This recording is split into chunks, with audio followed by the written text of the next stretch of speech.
बहुत सारी टिप्स होती हैं जिसकी मदद से जिनको यूज़ करके टीचर्स और पेरेंट्स जो हैं वो बच्चों के लिए एग्जामिनेशन को एक इजी टास्क बना सकते हैं। आमतौर पे हमारे यहाँ पेरेंट्स ये कहते हैं फलाने का बच्चा तो ये कर लेता है, तुम नहीं कर सकोगे। तो ये जो नहीं का वर्ड होता है ना, ये उसकी हर कामयाबी के आगे एक बहुत बड़ी रुकावट बन के खड़ा हो जाता है। हमारे यहाँ बच्चे को रटवाया जाता है, इसको दोहराओ, इसको याद करो, इसको पढ़ो।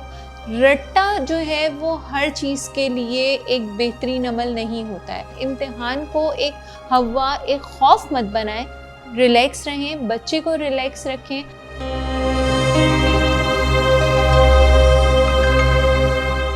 जैसे कि हम जानते हैं एग्ज़ाम का टाइम करीब है और अभी स्टूडेंट्स के ऊपर बहुत प्रेशर है एग्ज़ाम के उससे। एंड इसके कोई टिप्स हैं बच्चों के लिए कि वो लोग यूज़ कर सकते हैं, स्पेशली एग्ज़ाम के वक्त, फॉर रिकॉलिंग के लिए एग्ज़ाम के वक्त?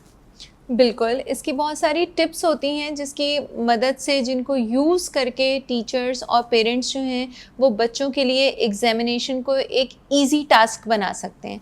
इसके लिए देखिए, सबसे पहले तो ज़रूरत ये है कि बच्चे को आपने कॉन्फिडेंस देना है।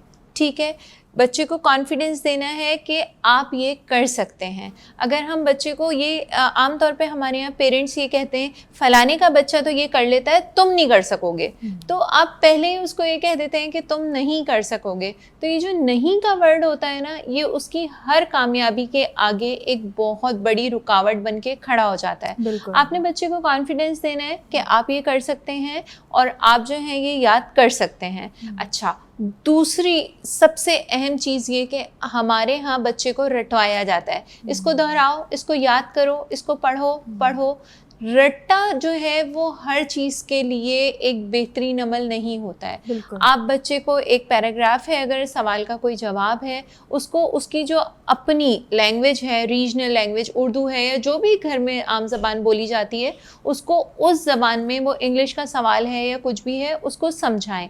फिर उससे कहें कि आप इसको अपनी ओन वर्डिंग में कन्वर्ट करें। जब बच्चा वो करेगा तो उसको वो सवाल बहुत बेहतरीन तरीके से समझ में आ जाएगा। दूसरी और अहम बात ये कि एग्ज़ाम से पहले कम से कम मॉर्निंग और रात के वक्त बच्चे को बिल्कुल रिलैक्स छोड़ दें। ठीक है, क्योंकि बिलीव करें कि उस वक्त बच्चा जो याद करेगा ना, वो उसको नहीं याद होगा। उसने जो 1 साल पढ़ा है, 3 महीने पढ़ा है, याद किया है, उसके ऊपर ट्रस्ट रखें। क्योंकि उस वक्त बच्चों को ये कहा तुम्हारा कल इम्तिहान है, तुम आज जो है वो ये टीवी देख रहे हो, तुम आज ये खेल रहे हो, तो इम्तिहान को एक हवा, एक खौफ मत बनाएं, रिलैक्स रहें, बच्चे को रिलैक्स रखें और उससे ये कहें कि आपने अच्छा याद किया है, आप ये कर सकते हैं और अच्छा सा करके आइएगा।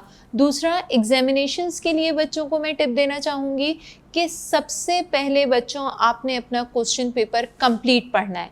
उसको पढ़ने में, चाहे आप बोर्ड से कॉपी कर रहे हैं, चाहे आपके पास क्वेश्चन पेपर की फॉर्म में है, उसको पढ़ने में 5 और 7 मिनट्स, 10 मिनट से ज़्यादा नहीं लगते। आमतौर पे हमारे यहाँ 3 आवर्स होते हैं बच्चों के लिए, एग्जाम्स का जो ड्यूरेशन होता है, टाइम पीरियड जो होता है। तो 10 मिनट्स में वो पेपर पढ़िए, अच्छी तरह पढ़ें। जो सवाल आपको बहुत अच्छा याद है वो पहले करें, जो कम अच्छा याद है वो बाद में करें। और क्वेश्चन पेपर में क्वेश्चन ज़रूर उतारें ताकि जो आप जवाब लिख रहे हैं उसका एक इम्प्रेशन अच्छा पड़े।